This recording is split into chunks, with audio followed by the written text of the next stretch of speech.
Hey, folks.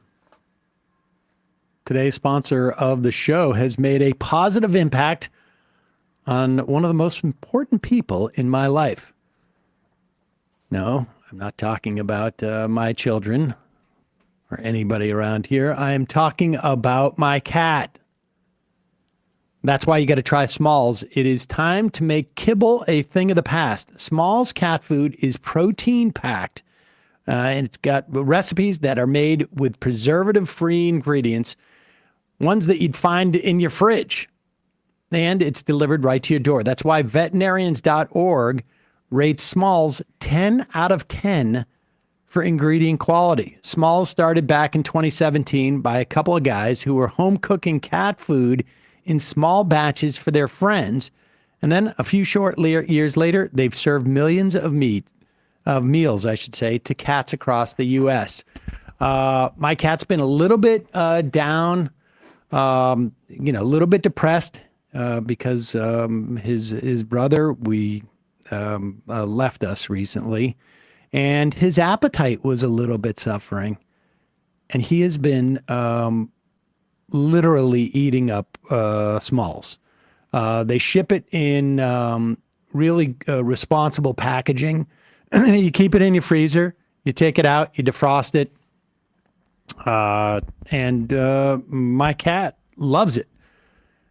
And if you're asking yourself, why can't I give my cat kibble? Well, the fact is your cute little kitty is descended from a ferocious desert cat who hunted live prey for food, and your cat isn't any different. In fact, my two cats started off as like barn cats. I saw them hunt. They still need fresh protein, and they need it in their meals to be at their best.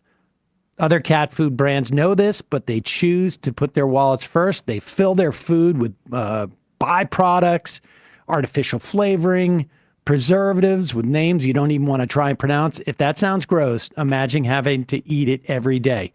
After making the switch to Smalls, 88% of cat owners reported overall health improvements, and that's a big deal. The team at Smalls is so confident your cat will love their product that you can try it risk-free. That means they'll refund if your cat won't eat their food. Now is the time to make the switch to Smalls. Head to smalls.com/majority. Use the promo code majority at checkout. Get 50% off your first order plus free shipping.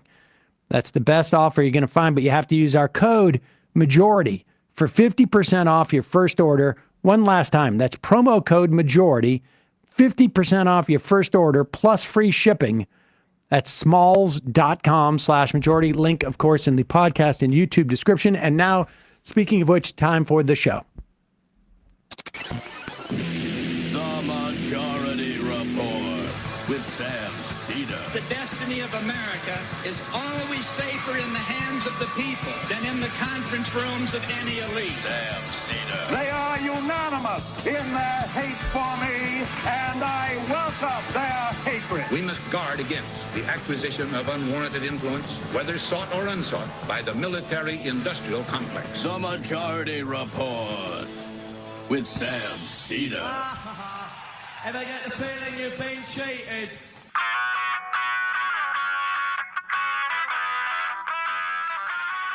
It is Wednesday, October 16, 2024. My name is Sam Seder. This is the Majority Report. We are broadcasting live from the heartland of America, downtown Brooklyn, USA. On the program today, David Dayen, executive editor at the American Prospect, along with Matt Stoller of the American Economic Liberties Project, author of the big newsletter on Substack, talking about their new podcast and, in many respects, this new progressive economic era we've been living in under the current administration and whether that will continue.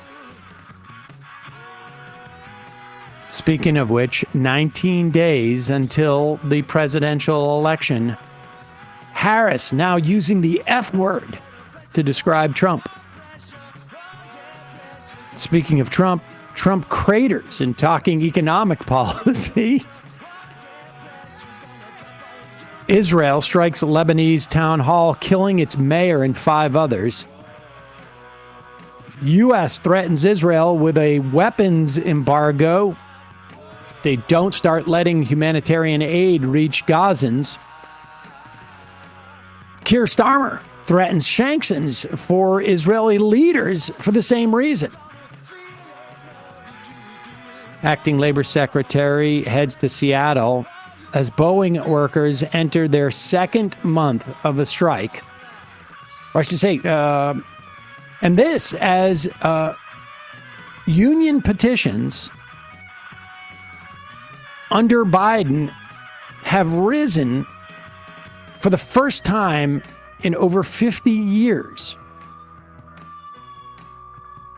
County judge in Georgia blocks hand counting as the election deniers' schemes are getting a little bit iffy for them.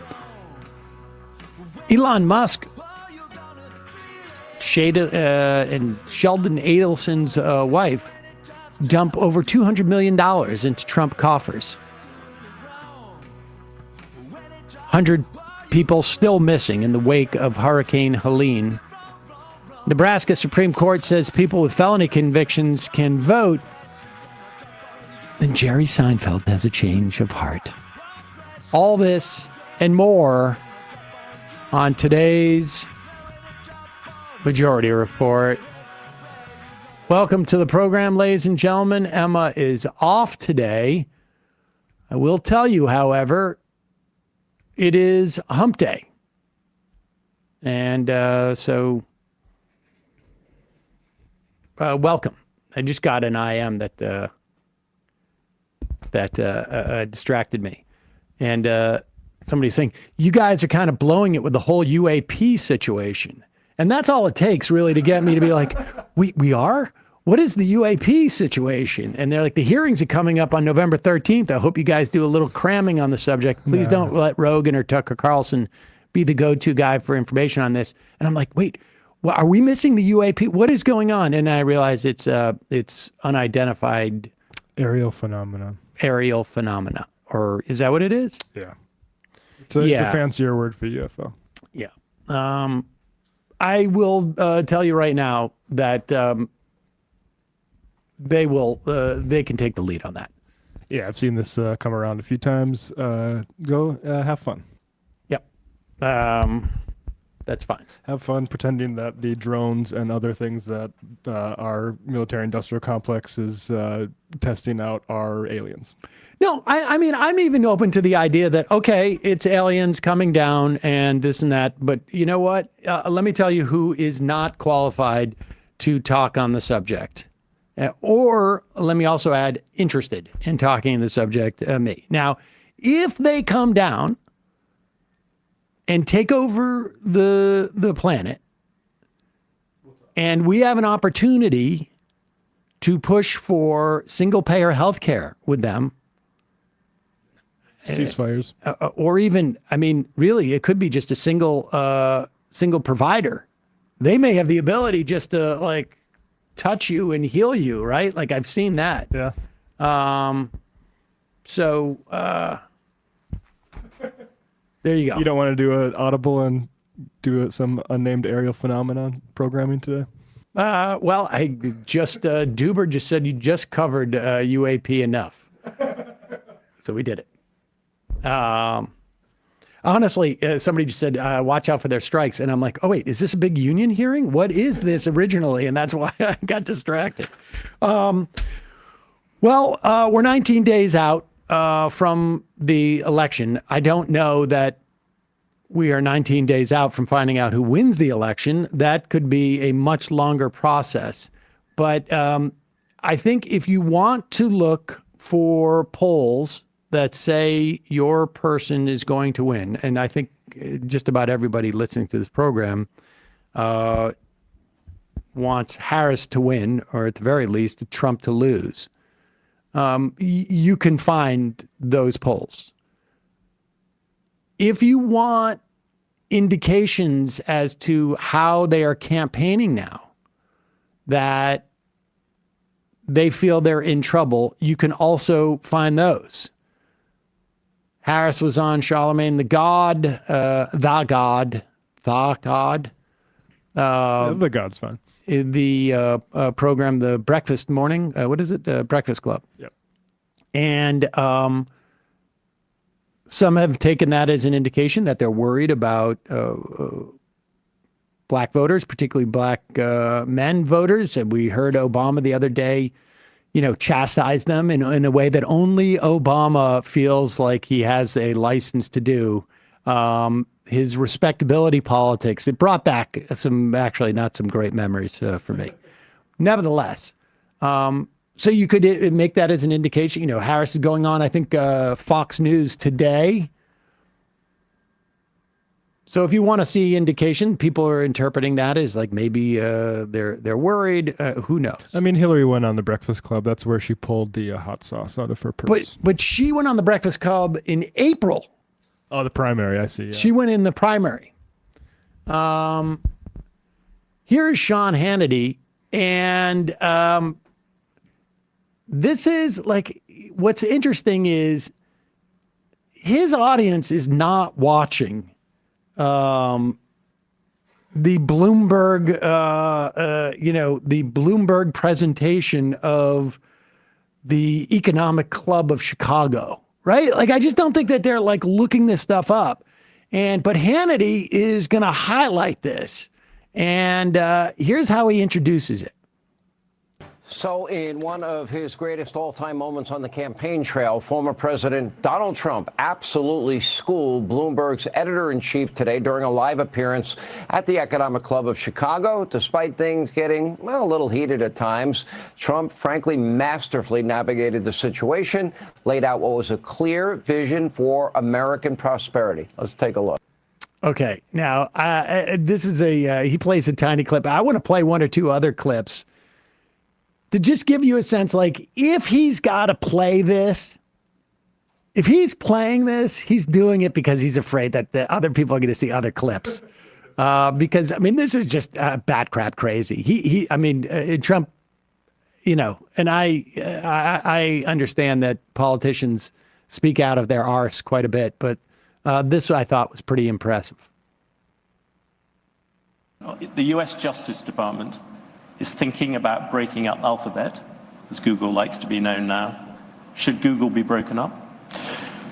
I just haven't gotten over something the Justice Department did yesterday, where Virginia cleaned up its voter rolls and got rid of thousands and thousands of bad votes, and the Justice Department sued them that they should be allowed to put those bad votes and illegal votes back in and let the people vote.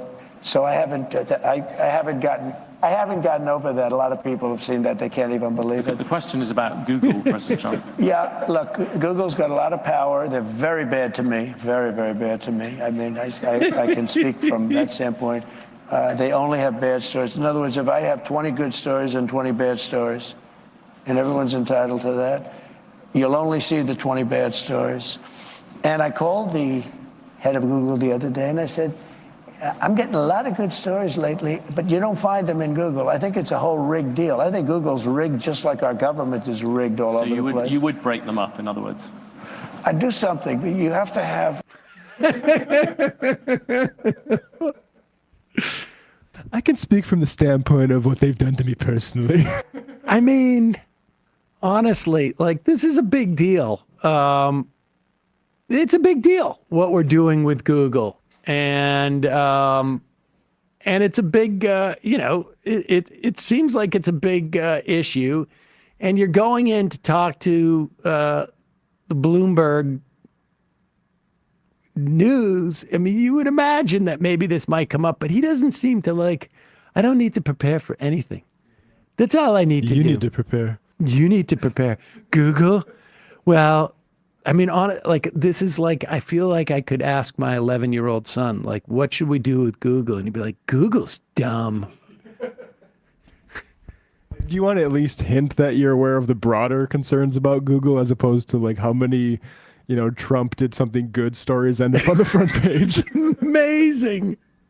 It's amazing. And that's only after he has to be like, Hey, wait a second. Why are you bringing up what the... I mean... Justice Department, I'm just so upset about the DOJ. The only thing I could say about his, like immediately avoiding the question of the DOJ is that he wants to bring it back to the voting because they are really, really trying to set up the pins, essentially, for claiming that the election has been stolen.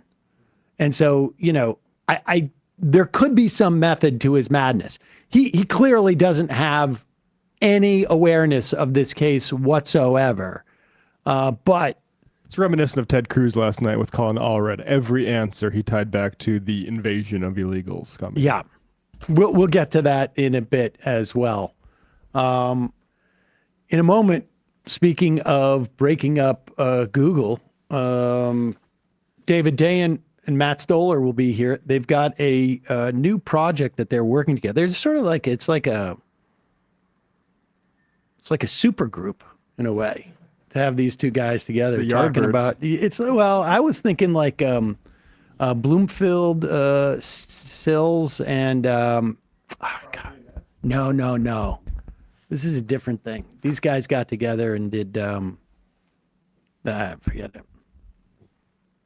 I got a new bed. I got a beautiful new bed with the mattress.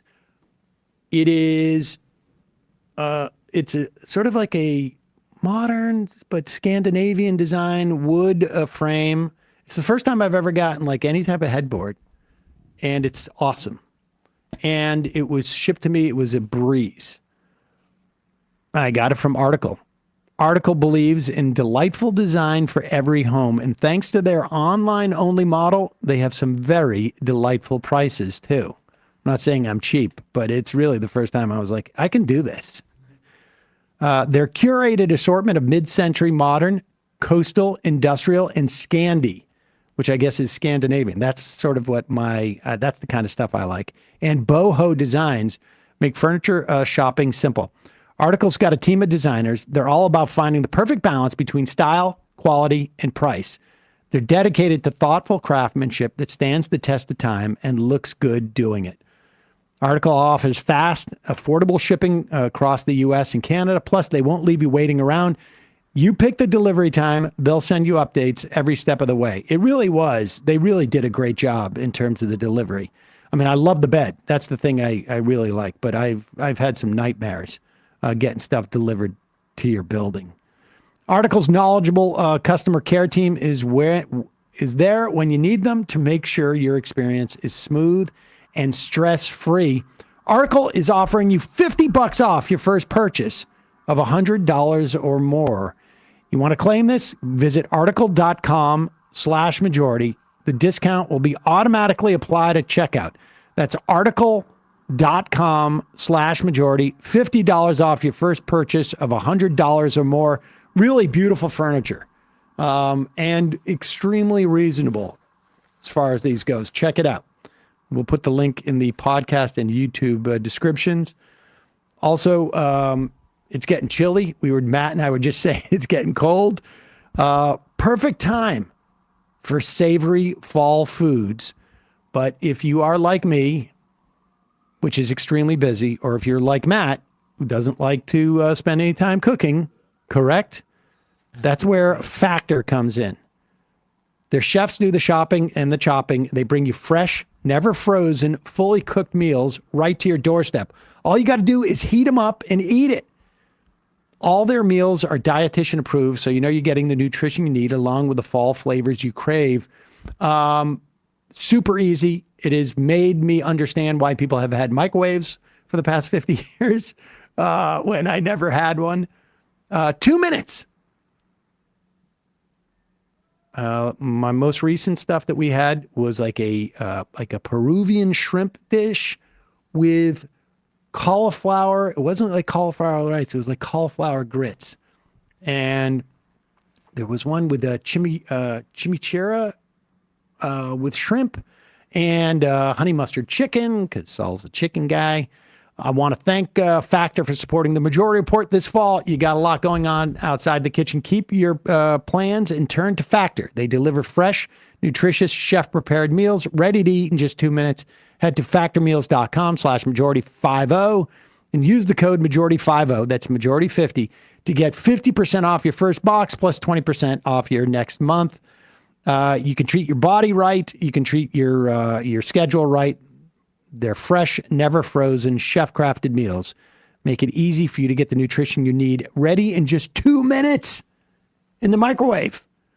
And when it comes to meals, everyone wants the same thing. Options. Factor offers 35 wholesome meals every week. The menu always changes, including Gourmet Plus, Keto, Calorie Smart, Vegan, and Veggie. You're always going to find something you love that suits your lifestyle. And there's more to Factor than just lunches and dinners. They got easy breakfast. They got smoothies. They got delectable midnight snacks. Factor has over 60 add-ons to keep you fueled and focused 24/7. Plethora of flavors. You're never going to get bored. Head to factormeals.com/majority50 and use the code majority50, that's majority50, to get 50% off your first box plus 20% off your next month. That's code majority50 at factormeals.com/majority50 to get 50% off your first box plus 20% off your next month. Check out our podcast and YouTube descriptions at majority.fm as well. For those details. All right, we're going to take a quick break. David Dayen, executive editor of the American Prospect, Matt Stoller from the American Economic Liberties Project and author of the big newsletter on Substack, will join us to talk about this, about their podcast and the economic moment we're in. And it was Al Cooper was the third guy with Bloomfield and Sills, called the Super Session. They did a great season of The Witch. What else was it? Ride on the Fast Train. There was some great stuff. All right, be right back.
We are back. Sam Seder on the Majority Report. Emma Vigeland off today. Joining me now, David Dayen, executive editor at the American Prospect, Matt Stoller of the American Economic Liberties Project, and of course, author of the big newsletter on Substack, to talk about their new show. Let me just say this, and this is coming from Imer Duber. Listen to Organized Money this morning. Amazing insight and journalism into how business actually works and how regulatory tweaks can help workers, like considering labor competition, job losses during antitrust cases. True or false, guys? One person can't be wrong. There you go. It's clearly sweeping the nation. This is exciting. I'm actually very, very excited about your podcast. And I don't generally listen to shows very much. I don't know. I woke up in the middle of the night last night and I thought, like, oh, I don't like when people are just talking to me through a microphone. That's not what I like. I've made my career out of it, but that's not what I like to do. Is that what you're saying? I'm too busy. I don't think I'm not gonna. I hear enough of it, but I really I don't see why you have to pay full attention when you're doing your show. You're not really dealing with much. But I think what Sam put it in your ear. What Sam is pointing to is something real, which is, I don't know, like, there are a lot of really interesting content out there, but there isn't much like what we're doing, which is to try to look at business from the perspective of people who are trying to compete in markets and who are dealing with power, right? That's like the point is that we have a very monopolized economy, and there are a lot of people, I mean, we're all enmeshed in it. And what we do is we talk to people who are actually, trying to deal with that situation, building businesses, making some money, trying to help people, but looking at corruption in power. And that's actually how the world really works. It's not like we kind of started it because we don't like the way that CNBC approaches business. We think it's much more interesting than that. And so I think to your point, like I didn't see, one of the reasons we wanted to start is because there's nothing else out there like it. So that's kind of like, it's something I wanted to listen to. Yeah, it's a corrective. Like, I mean, it's a you know, there's a lot of business shows. It is usually right wingers who are either just interested in corporate power or scolding people for being in debt. With that said, I had an alternate name for it, Patman and Robin, but that the only person I thought who would laugh at that would be you two guys. All right, so the right organized money is obscure enough. Yes, it's a exactly. line from a 1936 speech by FDR. We're already down the obscure road. Then Actually, going you to should have like done a congressman. That would be even worse. Patman and Robinson. Oh, that would have been good. There you Yes. go. Nice. That's all right. But let's honestly, like, you know, you've already come out with a couple of episodes, and obviously, you know, you two have both written books in the antitrust space, and I think hopefully by now our audience has heard from both of you enough to realize that we have been in a fundamentally different era than we have been for the past 50 years in terms of antitrust, which was dominated by this Borkian University of Chicago perspective on what constituted antitrust. David, talk about the sort of like, there's the business aspect, but there's also like, it is integrating business and democracy in a way, like thinking of business in its role in our society. Just talk about that for a moment. Well, I think that's why we wanted to do the first episode in a way to look back at how the world worked before this new regime came in. We did an episode about Google. Now, Google right now has lost 2 antitrust cases just recently, showing that they did engage in anti-competitive behavior. There are remedies that are being put forward, all up to and including potentially breaking up the company. And we look back at the fact that in the first term of the Obama administration, the exact same issues were being considered in a potential antitrust case in 2011, 2012. And the way Google worked its way out of that was through this huge lobbying campaign, but it wasn't like a normal lobbying campaign. It wasn't the way where they just knock on the door of the FTC and say, hey, you can't do this. Please don't sue us. It was through peer pressure tactics and these weird cultural signifiers where they would just have the friends of the FTC commissioner say, oh, that case is terrible. Only an idiot would bring that case forward. The mean girls strategy. Right. The mean girls strategy. And that is kind of what dominated the kind of cultural way that we regulated and enforced our economy over this 40-year period. Basically, there was this whisper campaign that said, no, actually, it's cool when people merge. It's cool when we have dominant corporations. That's the right way of thinking. That's the way of the world that should be. That's the natural order of things. And so we thought it was important to sort of step back before we step forward and show how things are changing. And so I think that's why we ended up with that episode as the initial episode. Wouldn't you say, Matt? Yeah, I mean, the idea is that, you know, Google, I don't really have anything to add, but you pointed to me, so I feel like the need to talk. Now you have to fill space. Well, this is how good we are at podcasting. Yeah, this is... you guys can edit exactly this. You edit your podcast, though, right? Yeah, I mean, that's unbelievable chemistry. Well, well, I mean, but I want to let's talk about it. But I mean, more broadly, I mean, that sense of, and Matt, much of your work over the past half a dozen years, I think at least now, has been sort of dedicated to this growing antitrust movement. And how did it change? Like, I mean, how, like, not, I know that we at the very least now, and I want to talk about how durable this moment is, but we're in a very different moment, right? I mean, than we were under Trump, but also under Obama and under Bush and under Clinton, for that matter, and under Reagan. How does that happen? Like, how does a revision of the way that monopoly is conceived of in a country change?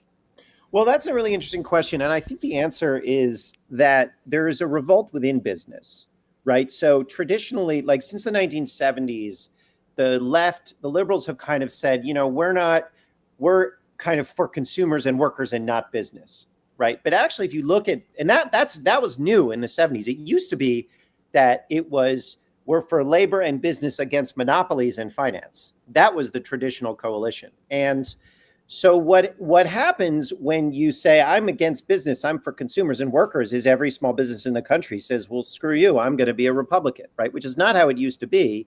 And I think we all respect, we go to farmers markets. There's a difference between a farmers market and a derivatives market. Like, they're very different things. Just because they both include the term market doesn't make them the same political institution. And that model, I think, on the left and the right really failed, or maybe not failed. It delivered oligarchy, right?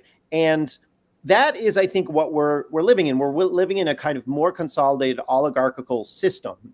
And what we've done over the last, I think, 10 years, and I say we, I mean just me. No, I mean like a broad sort of reaction, honestly, to the financial crisis, right? The 2000, too big to fail banks is an anti-monopoly phrase, right? It just organically happened. We've said, hey, you know what?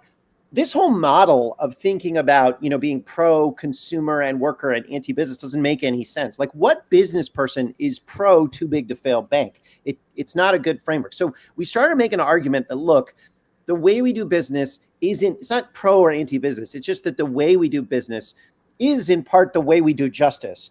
And so we need to think that way. And I think that kind of argument is fairly appealing. And it's fairly appealing to a lot of people in, economic positions that we wouldn't normally consider progressive. Like, a whole bunch of executives are pretty frustrated with what's going on, middle managers. And it gives them a language to talk, or pharmacists. I mean, one of our, next week, we're going to do some episodes on like actual small business owner pharmacists engaging in protests against certain monopolies. Like, that's a different form of politics.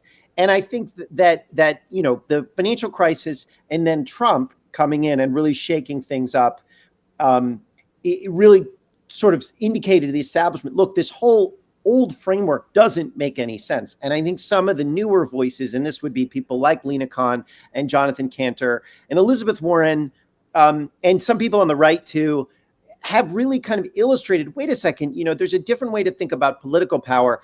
And we're trying to close the door. I think we have closed the door on that 40-year period. It doesn't necessarily mean things are going to get better. Things could get a lot worse, right? It's when you move away from neoliberalism, you could go very, very in a very dark direction. But I think we present an alternative that is actually a restoration of our democratic order. And it is through the lens of commerce, which is unusual. And that's kind of where we're trying to take organized money to try to tell that story. I'm also interested, David, on like the idea that, were these judges, because we've seen judges now make rulings that we haven't seen judges make in decades. And was it just a question of like, they're just sitting there waiting until the government brings these cases? Yeah. Or is it, was it that simple? Yes. Or was it, I'm just thinking about it, having gone to law school for a year myself. And then, So you're an expert. I'm an expert at this. but I did. But aside from like, I did. I did get a sense. Dropped out of law school. I dropped out of law school, but I mean, Actually, I did get a sense. I respect you for that much more than lawyers. But no, but I did. But there was a clear sense of what was devalued in law school and what was not valued. Like anything that had to do with certain, you could just see it in terms of the credits.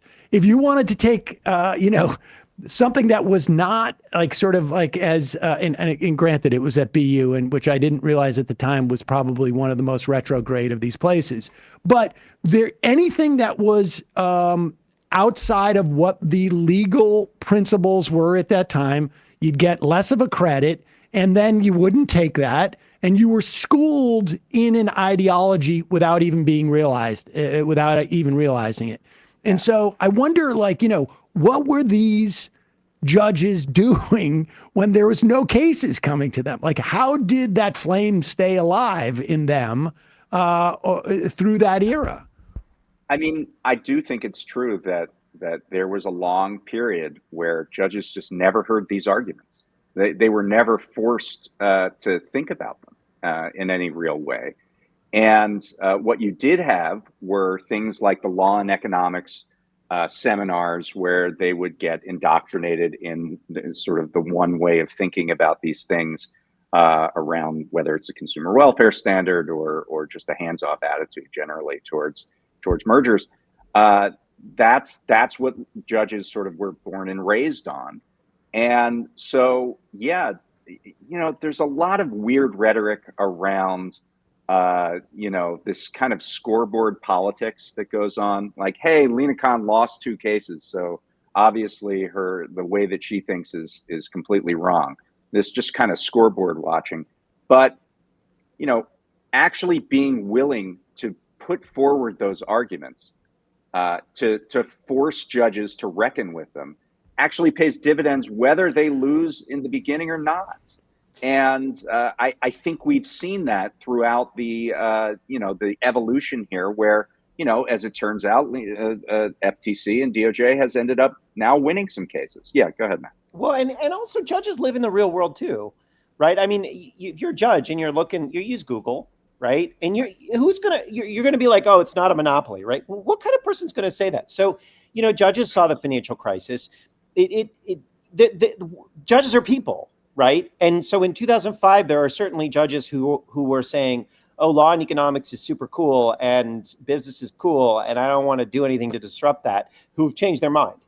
Just like I think a lot of us changed our mind. I changed my mind over a number of years. And so the argument was, oh, like the judges are going to strike all this stuff down. We've seen judges have really good rulings in the Google cases, in a bunch of merger cases, one called IQVIA, another one which was a private right of action called Fubo. We've seen good rulings in like Ultimate Fighting Championships. There was a good ruling in the FTC's case against Amazon. There's and there's also been bad rulings, right, from both Biden and Trump judges. But it is an interesting dynamic that once this stuff gets in the courtrooms and they have to look at the evidence as opposed to sort of these high-minded like theoretical models, which is really what the law and economics school was meant to do. Let's not look at it in reality. Let's look at it in theory. Once you get away from that and start to do empirical work, it's pretty clear what's going on is monopolization, and you just have to find legal theories to map to that. Yeah, and the other thing is the idea that courage is contagious. So ever since that Google case came down, the search case, where Google was found guilty of using its muscle to get onto phones, get onto browsers, and be the default setting, and basically make secret deals to muscle out competition. We have seen all kinds of other private rights of action over arrangements that are very similar. We mentioned on the pod at one point, Michael Jordan sued NASCAR. Michael Jordan, who has no ability, you would think, to be muscled by anybody, considering his stature and his money, he sued NASCAR over a very similar arrangement to what is in the Google case, having his stock car team muscled out of being able to participate in that business. So, when we see litigators say, look at DOJ or FTC and they say, hey, actually, you can make these arguments and you might be able to win. I think that builds on itself. What does it do for the institutions, like for the FTC and the DOJ? I mean, to have 4 years of a ideology, if you will, of pursuing these things. What is the downstream impact of that for, like, if you're at law school or wherever it is? Matt, do you guys raise your hands on your own? We do. No, okay, that's good. We have There's only two of you, but you're like background. Okay, good. I just don't want to talk over David because I'm polite. I don't know what kind of show you're running, Sam. I talk over people all the time. Yeah, apparently. So a couple of things. One, it creates a whole new crop of lawyers, right? So there's, it's cool in law school, which apparently you went to, I'm told, but couldn't hack it. I couldn't hack it. Couldn't hack it. You weren't good at it. Yeah. Yeah. The antitrust is cool now. And even though the professors are generally hostile to what the FTC and DOJ are doing, they have to teach it, right? So if you're the antitrust law professor, you have to give them cases that are being brought by this FTC and DOJ. Before you could ignore it. And a lot of students wouldn't even know what was happening, but now they do. So, and they want to be Lena Khan, right? Or a lot of them do. And so I just want to add, I've seen that. I just saw that last week personally. I was at the University of Utah at a conference, and these young law students were coming up to me and was like, "This is what I want to get into. This is what I want to do." With my life. I've talked to George Mason law students who say that. I mean, these are people that are like law and economics, like that's the center of law and economics, and they really love what this FTC is doing. This is not a right or left thing. People get that when you sign up for Planet Fitness, like that's not cool the way that they trap you in. That's not okay, right? And this is well understood. So it's creating, I think, a new generation of lawyers, and they're now 4 years of experience seeing. Actually learning how to litigate cases. And I don't think you can understate that, because if you want a different governing arrangement, you need the lawyers and you need the bureaucrats who know how to do this. And so now we're starting to have that army of people who can. I think the other thing it's done is it said, one of my I think critiques of Obama is he was just like, well, what can I do about this problem? I'm just the president, right? I don't have any, Matt Iglesias used to talk about the Green Lantern theory of the presidency, saying, oh, the president can people just assume the president can do anything. But in fact, he's totally powerless. And what I think we've seen is, Trump did a bunch of stuff like on tariffs and he used power in certain ways. But I think what we've seen with the FTC and DOJ is that, in fact, if you have political leaders that want to do stuff, they can. And so the important sort of excuse that is given to voters, oh, we're just the government, what can we do? I think that's gone. I don't think you can say that anymore, because you look at someone like a Lena Khan or a Jonathan Cantor or a Rohit Chopra or a Julie Su or a Pete Buttigieg, and you say, well, they actually had some levers and they pulled them. Why aren't you doing that? And the person might say, well, I'm not going to do it because I don't believe in it or whatever. But they actually have to engage in the conversation. So I guess let's finish it up by saying, let's say that Kamala Harris wins. And then let's say that she does fire Lena Khan. All right, which I don't think is going to happen. But let's say that does happen. Do you want to be the person that Kamala Harris nominates to be the chair of the FTC? Like, that is a really difficult, imagine filling those shoes, right? That's a very difficult framework than being, Obama's FTC chair, who was, probably no one knows, was Edith Ramirez and John Leibowitz. Nobody knows. They never got any scrutiny. No one knows who they are. But the next chair of the FTC, if it's not Lena Khan, it's going to be really famous, one way or the other.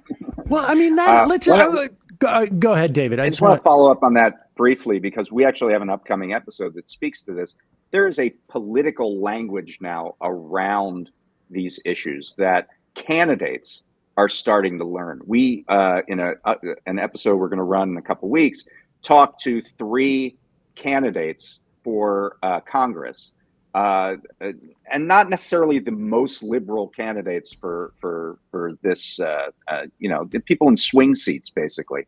And they are talking about corporate greed. They are talking about corporate price gouging. They are talking about how these things are relatable because they plug in to things happening in people's daily lives. And that is growing. I'm not going to say it's new, but it's growing, and it's growing along all sectors of at least on the Democratic side, it's growing among all segments of the caucus. And I think that's really notable. And that's another reason why, the whole Lena Khan discourse is interesting and maybe a bit silly, because you have the entire political spectrum of Democrats who are interested in maintaining that posture.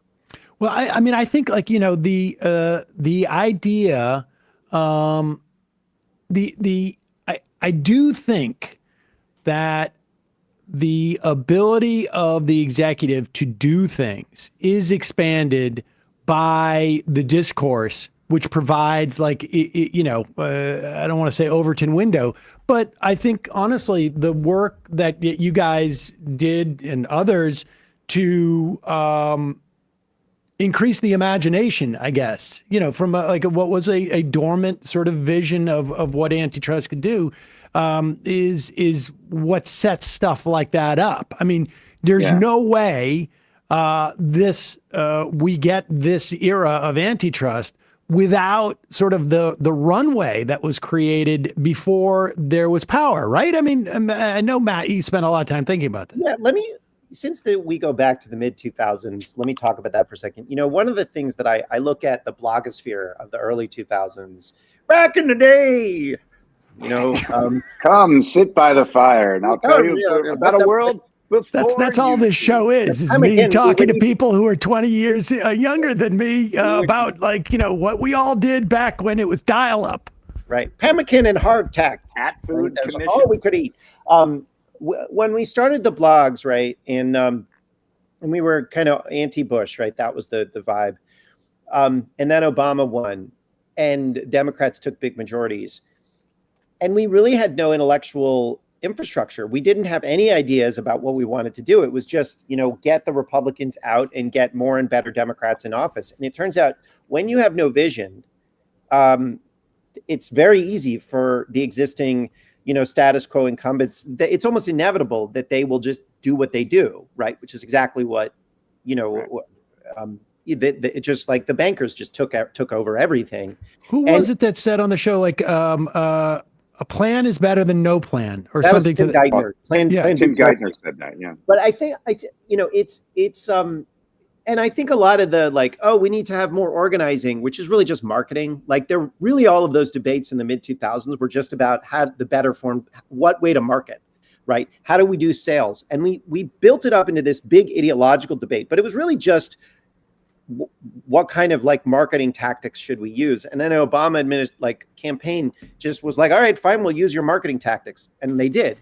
And to me, that was a massive failure. And it was an important failure because what I learned going into the financial crisis is, I spent years working on elections and campaigns and thinking about politics, and I never thought about banks, right? And turns out banks matter.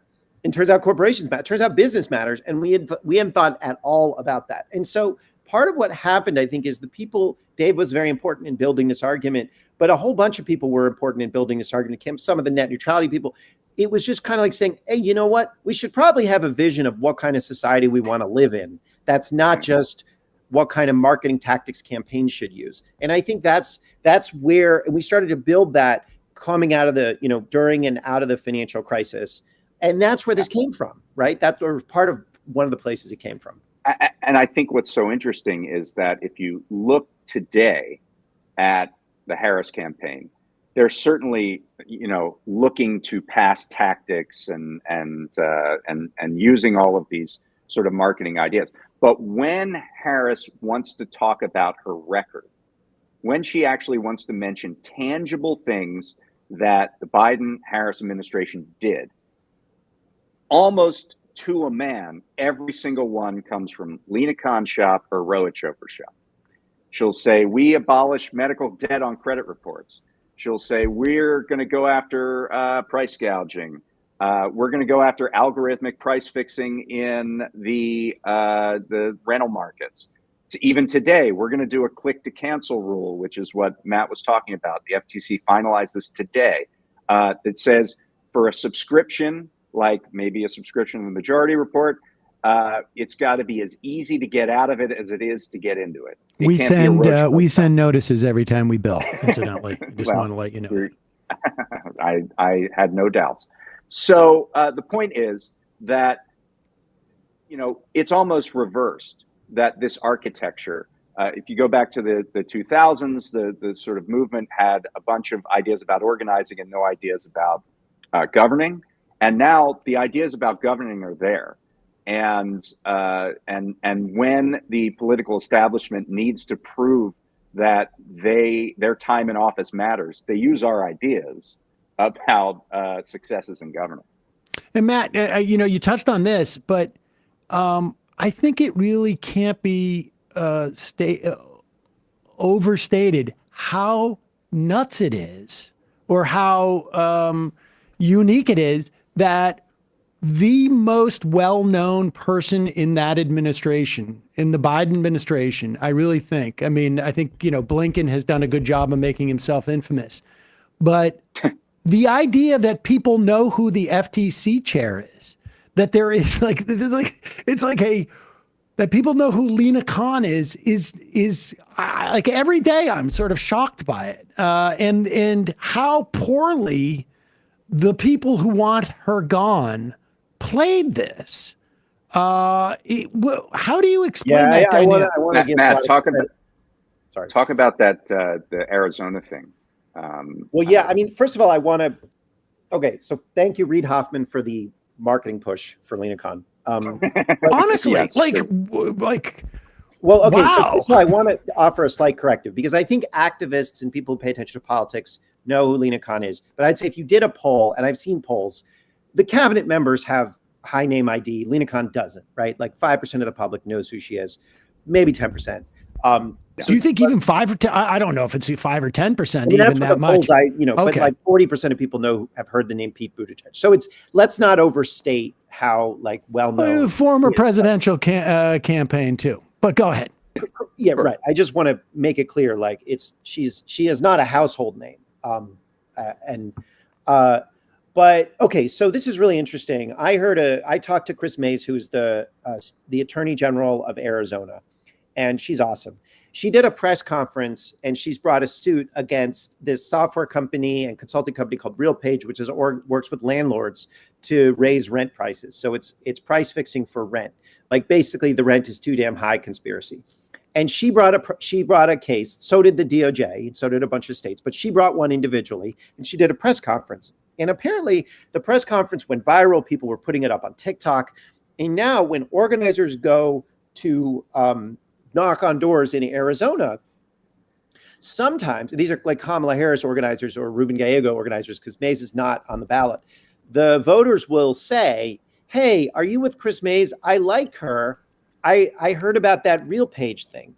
And so they're saying that unprompted, right? So people at the doors are just bringing up an antitrust case. They don't know it's an antitrust case. They don't, but it's like, it's the first, that and the baby formula thing are like kind of we're starting to see organic responses from sort of the voting public. Like in the baby formula, that was the first time that monopoly started popping in the focus groups. But I think we see it at least in Arizona. I mean, this is what I heard from Mays. I haven't talked to organizers there myself, but that is like, there's a really interesting dynamic. And I think if you go into business, right, if you go into the tech industry, when Lena Khan went out to Silicon Valley, the executive class hates her, but she was like a rock star among the engineers, right? And you talk, she goes to doctors, and she's a rock star among doctors because they hate the certain aspects of these pharmaceutical middlemen that are making their lives hell. And you can see this in lots of different places. People are looking for these are not traditional progressive groups. In other words, pharmacists love her. There's a very, very different vibe going on in politics, but it's not the traditional progressive, kind of union and nonprofit world. And we don't really know what that political architecture sort of looks like fully in terms of governing. This was kind of like, I think of the Biden administration as sort of an outline of what could be, but we didn't have the lawyers and the army and the full ideas, and we don't occupy most of the parts of government, but just showing, as you noted, like what someone at the FTC can do, because the FTC has fewer employees than the Smithsonian has guards, right? Like, is that true? Right? It's That's like amazing. astonishing. So anyway, all of which is to say, like, hopefully we the New Deal was basically like Lena, but everywhere, right? Lena Khan, but everywhere. And that is, it would look very, very different. I can guarantee you, because, as much as the FTC can do, it is still just like a $300-400 million agency in a $4 or $5 trillion government. But isn't there also a connection? I mean, you mentioned it's not the union's nonprofit coalition, but at least within the context of like the reformer movement, union movement, right? Where like I'm thinking of Sean Fain, there is a bridge there in the sense that the fundamental principle around antitrust is about expansion of democracy, right? Yeah. Is it empowering? It is basically flattening out the power structure on some level. And presumably, too, that is what good unionism does, and certainly represented by Fain in this instance, in the sense that this is a more a union that is less sort of top down, less managerial.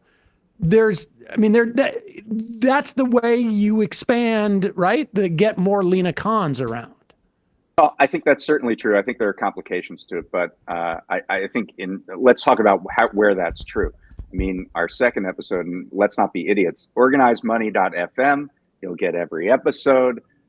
You can find. Oh, you went with the .fm, did you? That's interesting. Yeah. I've noticed. Okay, that's all right. Only follow the best. We only follow the best, just like the Majority Report. You can find it on Apple. You can find it on Spotify. Look for Organized Money. I guess we're on the app there. So, our second episode, we talk about the Kroger-Albertsons trial, and what was novel about it is that, under the consumer welfare standard, you're only supposed to look at whether prices are affected by a merger, right? In this case, one of the things that the FTC is arguing is they're saying that even though both Kroger and Albertson are unionized companies, that if you merge them together, it will actually be harder for organizers to play one side off of the other in terms of a bargaining arrangement. If they're bargaining for a new contract, they could no longer say, actually, shoppers, you should go to the Albertsons across the street, and that will create leverage for us to get a better contract. Now, if they're merged, you can't say go across the street. They'd all be out. And this would be more difficult for them to bargain effectively. And we've seen this added to, for example, the Simon & Schuster Penguin Random House case, which was about workers, in this case authors, not being able to get as high advances from, if there are multiple, if there's only one company out there, the advances wouldn't be as high relative to if there are multiple companies. It was a monopsony argument. Right. So we're seeing those kinds of things incorporated into the antitrust framework. So I think that, yes, labor and the antitrust world are working effectively together. But Matt, you might complicate that. I'd like to cite an old book to sound smart. Okay, sure. If I can. So John Milton in the 1600s talked about liberty, and he said that absolutist kings would induce the perpetual bowings and cringings of an abject people and force them to shape their noble words and actions, heretofore so becoming the majesty of a free people, into the base necessity of court flatteries and prostrations. He was basically talking about the movie Office Space, right? Like, that's the gist of it. It is so humiliating to live in a society where you have no power in commerce, right? We talk, you might be able to vote, but it's sort of ornamental, because if Bill Lumbergh can boss you around, you don't really have power. And one way to think about unions is to, one way to think about law in general is like you have a whole set of legal protections that America put in place up until the 1970s to protect our ability to be a free people. And this includes unions, which work in certain industrialized frameworks, but are not always the right solution for every part of the economy, but they can work in a lot of places. You have copyright, which was supposed to protect artists. You have patents, which were supposed to protect engineers and scientists. You had farm supports to protect the independent farmer and land restrictions. You have like a whole bankruptcy law. You have a whole series of antitrust law, a whole series of laws that are designed to make it so that we don't have to be bossed around. We don't have to be cringing and fawning people. And I think that's what we're trying to get at it's about, whether you're on a phone tree, like where you have to talk to someone who's as equally miserable as you are and you can't help you because they're disempowered and you're disempowered, or you're some AI chatbot, or whether it's someone at work who treats you like crap, or whether you're an entrepreneur and you're getting coerced by a monopolist, or whether you're a worker and you have no grievance process. That's a very different society from one where you can launch a new product and get it onto the shelves and get access to the courts and all of. So it's about shaping a society where we actually are free people. And I think that's the fundamental connection between unions and antitrust is they're both about freedom from fear. And just to say, just to close with, organized money is the name of our podcast, and organized money came, I don't know if he said this, but it's a phrase that Franklin Delano Roosevelt used when he said, government by organized money is as dangerous as government by organized mob. And I think that really gets to it, right? Like we want a society that is free, where we are free people, both in at the ballot box and in the marketplace. There's one quote that Zephyr Teachout, when she was running for Congress, told me that I think speaks to this perfectly. And she said, Republicans say you're out of power, and you're out of power because of the government, or maybe because of immigrants lately, or something like that. And for too long, Democrats said, no, you're not out of power. You're fine. And what her message was, yes, you are out of power. And it's because of Bill Lundberg. It's because of Bill Lundberg from Office Space. So that kind of encapsulates it. Well, how durable is this? Both, where we are at this point, the progress we've made. How durable is it in a Trump scenario or a Harris scenario? I mean, I know, Dave, you and I have talked about this. Maybe it was a month or two ago. Yeah. You described it as she was a jump ball. That may be tougher. That may be. We may have a better sense of that now or may not. But I'm curious as to both your opinions on this, because my experience on people who are not political is that these concepts resonate. For people who are more political, or at least in terms of where the power structure is in the parties, certainly we see some of the power structure pushing back against it on the Democratic side. We've seen it with, Mark Cuban and a couple others. But also, but on the Republicans, it's not just a couple of names. It seems like largely they have a problem with it because it's, neoliberalism at its core coming out of Mount Pelerin was really much about the state making sure that, specific players have control over these industries. I mean, we may disagree, and I want to hear what Matt has to say about this. To me, a Trump presidency is going to be a resumption of kleptocracy. That was the dominant feature, in my view, of the first Trump administration. We heard his comments yesterday. He was asked if he wants to break up Google, and he said, Google's we played really that right before you came on. Did you? He's really mean to me. Google is mean to me, and they should be nicer. Well, also, what happened in Virginia with the voting? Forget the Virginia thing's silly. But the point is that he's basically saying Google needs to pay tribute. They'll be fine as long as they pay tribute, and I think that's how generally a Trump administration would be structured. As far as Harris, I continue to believe it's a jump ball. I continue to believe that a lot of what we're seeing.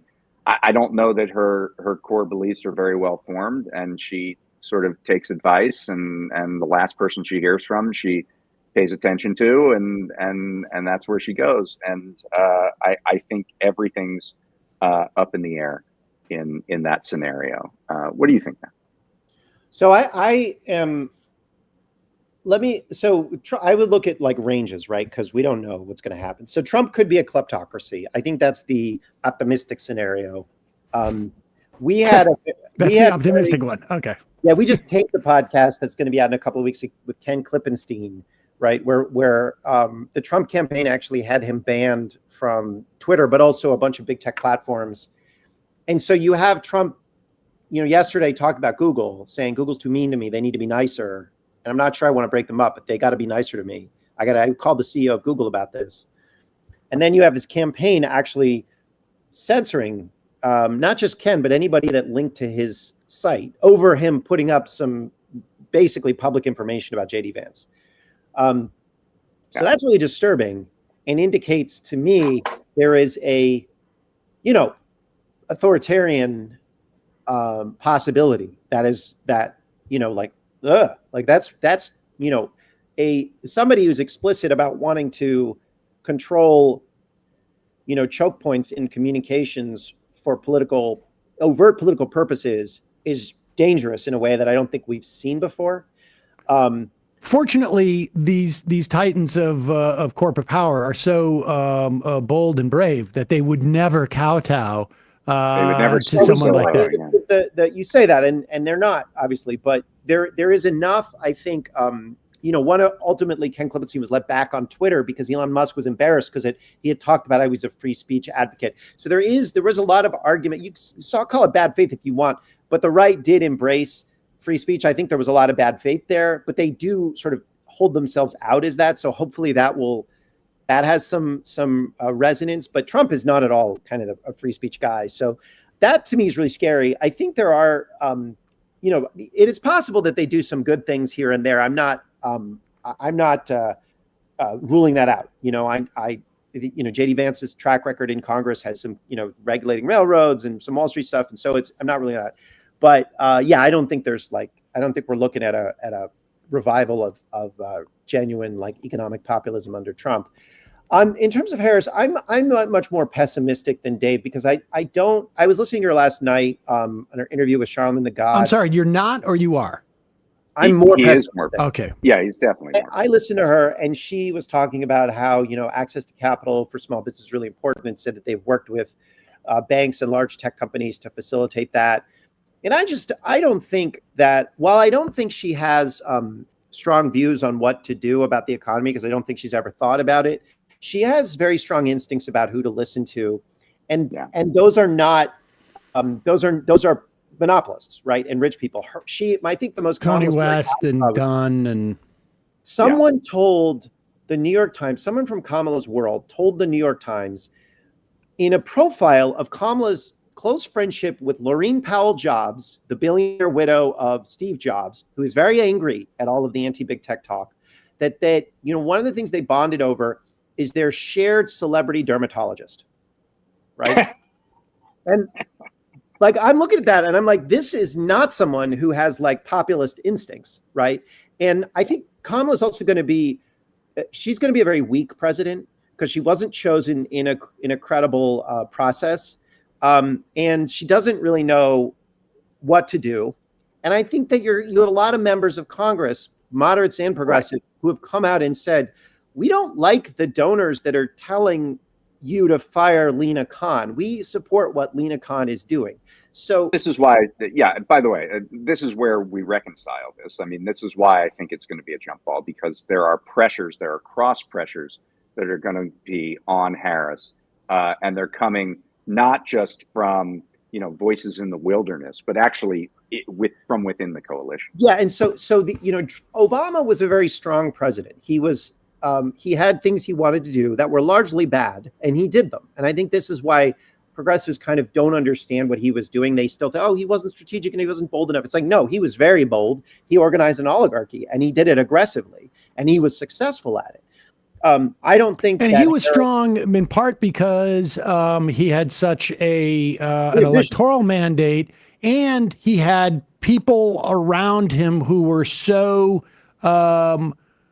cohesive. Like, he was surrounded by Froman's people, and they all had one vision, essentially. He backed them, right? Like Tim Geithner, he backed Tim Geithner. He liked Tim Geithner. He backed his people who were largely, about consolidating wealth and power, which he bought into. Biden, I don't think really cares about most stuff. He's just kind of like, whatever, Gina Raimondo, sell us out to China. And meanwhile, like Catherine Tai, go attack China. I don't care, whatever. I'm going to focus on my foreign policy stuff because that's what I care about. And I think that Kamala Harris doesn't have, she's just kind of like a set of talking points disguised as a candidate. I don't think she has like a clear view of what to do. And she also doesn't have the legitimacy of winning a primary. And that's like, I don't know what she does because, it's not, hopefully more power will flow to Congress because I think Congress is closer to the public and closer to the people. I think people in Congress have better ideas. And hopefully she keeps, some of the Biden holdovers, and hopefully there's more like kind of learning in the party. That's the best case scenario. But regardless, I'm pretty optimistic about the anti-monopoly populism because it's not really coming from like the political world. It's actually coming from the business world and from the labor world. And I think that's fundamentally more powerful when you have a popular source of legitimacy. And this is why we think this is a good moment to launch this podcast, right? Because, if we thought, okay, no matter what the outcome of the election is, there's doom ahead, we wouldn't have started a podcast 1 month before the election. We think that this movement is really important to be studied and chronicled, and we're excited to keep doing it. Let me just ask you one final question in this regard, because one of the things that I think, over the years, I mean, Matt, you mentioned, we've been, the three of us have been doing, some form of this for 20 years now. One of the things that I understand is that the administration gets in there, they have a finite amount of sort of like mental and political resources. And essentially, where they choose to deploy this is both a function of how much the principal cares about it and how much it's going to cost, essentially, so that if, let's say protecting Alina Khan, or at least this is that much, it would exact that much of a price, right? Like that the next person coming in would have to deal with this or whatnot. It becomes more likely that they say, we'll put this on the back burner and we'll deal with this because there's so many other fires. I mean, is that your sense of how this works? No, I think that it's a choice, right? So in the Obama administration, one of his real weaknesses was he centralized policymaking in the White House. And so pretty much everything in the administration came to the White House through an interagency process where Susan Rice would be mean to people and then they would make a decision about what to do. And what that means is that every cabinet agency is basically paralyzed for most of the time because you bottleneck things. That was not how the New Deal worked. Franklin Delano Roosevelt basically let people do what they wanted. He appointed a bunch of like populists and a lot, real, people who didn't agree with each other. And then when problems would bubble to him, he would deal with them, or he would see something that he wanted to take on. But, that was how Bill Clinton worked too, although he did it with neoliberals. So the choice of how to run your administration is a choice. You don't have to centralize. Biden kind of lets people do whatever, right? And he had Susan Rice be mean to people, but he also had, Jake Sullivan and Brian Deese, and they ran the process a little bit differently. So I don't know how Kamala Harris is going to operate her White House. I don't think we know. I don't think she knows. I don't think they haven't chosen a chief of staff yet. I mean, if they choose someone who's an aggressive centralizer and has certain strong views, then that's likely to kind of move the administration in that particular direction. And it's also going to bottleneck and slow things. if it's kind of more chaotic and just like people go do what they want, and she doesn't really care about like negative press, which is kind of how Biden was, and like FDR found negative press kind of amusing, and so did actually Trump. Like that, these are all choices, right? So the idea of a finite amount of political capital is a real like kind of like silly Rahm Emanuel kind of way to think about things that is actually just about centralizing power, and by like paranoid weirdos who think that, you know, Politico profiles are the only thing that matters. And David, do you agree with that assessment? Like, for instance, like why hasn't Biden done something about Louis DeJoy?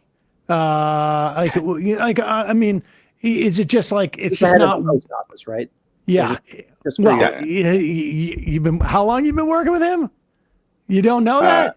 No, I'm just saying that for your listeners. Oh, so yeah, no, our listeners know that. Okay. When doing Dayen's on, we know we were talking about with Louis DeJoy. But why not? Like, you know, why not expend the effort on that? Is it just like it's too much work? Well, Biden is. I mean, yes, it is too much work for Biden. I mean, he doesn't have typically strong views about things like that, and if somebody wanted to make an effort on that, he might not say no, but he's not going to initiate that. Okay. So, yeah, I mean, I do agree that you know, how the White House will be structured is going to be really important. I can tell you, on reporting on Harris when she was Attorney General, it was very centralized. That it was very bottlenecked. That everything went through a very small group of advisors, because she was very sensitive to being, and I think this shows in the campaign too, very sensitive to being characterized in one way or another. You know, that's probably a negative version of what Matt's talking about. But, you know, I also think that it's one thing when you're doing that through a state attorney general's office that doesn't have a lot of cross pressure. And the one time it did have cross pressure, when people, you know, wrote her and called her about getting out of the financial, the foreclosure crisis investigation, she actually did. Now, later on, she rejoined it, but she was susceptible to pressure is the point. You know, we'll see what happens there. I think it's a different situation when you have a presidency and you have a big coalition that you have to harness, and you're going to feel pressure no matter what you do. So we'll see how that reacts. But really, in closing, what I want to say is organizemoney.fm. That's where you go. Beautiful. To get this podcast. We actually are. We worked on this for several months. We're very proud of it. We're going to do a series of episodes between now and the end of the year as sort of a first season test. And they're totally free. You can sign up at Spotify, sign up at Apple, wherever you get your podcasts. Or if you go to organizemoney.fm and subscribe, we'll send to your email every episode. Yeah, you're going to, one of the things that both of us feel very strongly about is that you should learn with every episode. And so we really do deep dives into different markets. We've got some, you know, a lot of really cool things on pharmaceutical markets and really how they work, why medicine is priced the way it is, how you can get it. We're looking at baby formula, what's happened since then with a really cool entrepreneur who's in that space. We have this is a different kind of show. I think you'll come out of it and you'll, you know, with real tangible knowledge about how a certain part of the economy works from somebody who's, you know, who works in it, who's trying to innovate there, or who writes about it, or really has discrete knowledge. It's not going to be theoretical nonsense. It'll be like, this is why you can sell baby formula or why you can't, right? And here are the rules and regulations we have to follow, and here's what should be changed. Well, I can't wait to watch John Oliver's reiteration of what you're or doing the New York every Times. week. Didn't the New York Times republish something that you wrote today? What was it? Me? Yeah, I know. If there was some sort of store. I forget what it is. I meant to congratulate you. That happens all the time. Yeah, just rewriting the prospect. We will put a link to Organized Money. David Dayen, Matt Stoller, always a pleasure to talk to both of you separately, but this has been a wonderful treat to have you both here simultaneously. Thanks, guys. Again, we'll put a link Sam. Thanks for your to your support. show. Hey, thanks a lot. So Appreciate it. All right, folks. Time for us to head. Went a little long. We will go to the fun half. Dark Soul on the IM says, a lot of guests on the show keep bringing up how there's some sort of issue, legitimacy or otherwise, with Harris not winning a primary, but no one seems to ever clarify what this even means or why it actually matters other than fairly vague aesthetic issues. I think the idea is this. I don't think it's a legitimacy issue. I mean, the fact is that had Biden been nominated, which he was going to be, and then resigned, it would have gone to Harris and there would have been no controversy. I think the issue is that without having been elected directly in primaries, Congresspeople, senators who will bring pressure to bear or have their own sort of constituencies that they have to address do not have a watershed to say that they can't go against the president because there's no clear indication that there was electoral support for that person. That's what I think people are addressing when they say, or at least what these guys are saying, is that getting votes is in some manner, at the very least, a indication to other political players as to where the power lies. And it's not, this is not a surgical thing, right? This is all subjective, but it is a big subjective measure. And I think in the absence of that, what percentage of Democratic voters, let's say, like, for instance, just like you can look, people are going to look at what, senators are going to look and say like, oh, I won 60% of the vote. Harris only won 51% of the vote in my state. This is all just, I'm just, throwing out numbers to walk you through this. And they're going to say like, I trust my popularity more than hers. And therefore, if my inclination is to do X and hers is to do Y, I may be more interested in doing X than Y.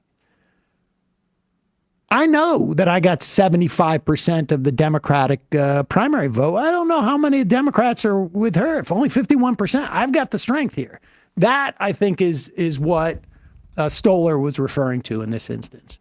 I think from the perspective of like a Reid Hoffman or something, the circumstances where she didn't have to go through a primary and all of a sudden she's the candidate and you just get to go directly to her is, present some opportunities. It presents some opportunities, but also, I mean, depending on who that person is, right, who Harris is, it presents some problems because going through that primary process is where you build up like, all right, I'm getting chits and I'm going to call, these chits in. So it's difficult. It's difficult. It's difficult to assess. And I guess that's the point. One president who gets into office this way might take a tact early on to establish that, like, look, I've got the political power. I know you think I may not. A different president may handle it differently and create openings.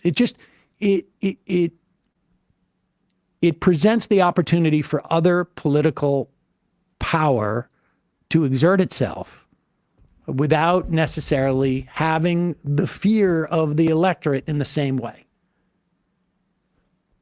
So we'll see. Cole from Michigan. Do political mandates come from primaries? Within political parties, I think they do. I think they do. To a significant extent. There was a story, we didn't get too deep into it, from Vox about how so many of these antitrust people got into the Biden administration. And part of that story was like, what happened during the primaries, with Clinton. Warren, in many respects, was a figure who in 2016 delivered, or was seen to have delivered, many of the Sanders voters to Clinton. Obviously, there were other problems with Clinton's running, but she had the binder ready of people who were going to be, in these positions for Clinton, and then Clinton didn't make it into office. But Warren also had the opportunity to do that with Biden.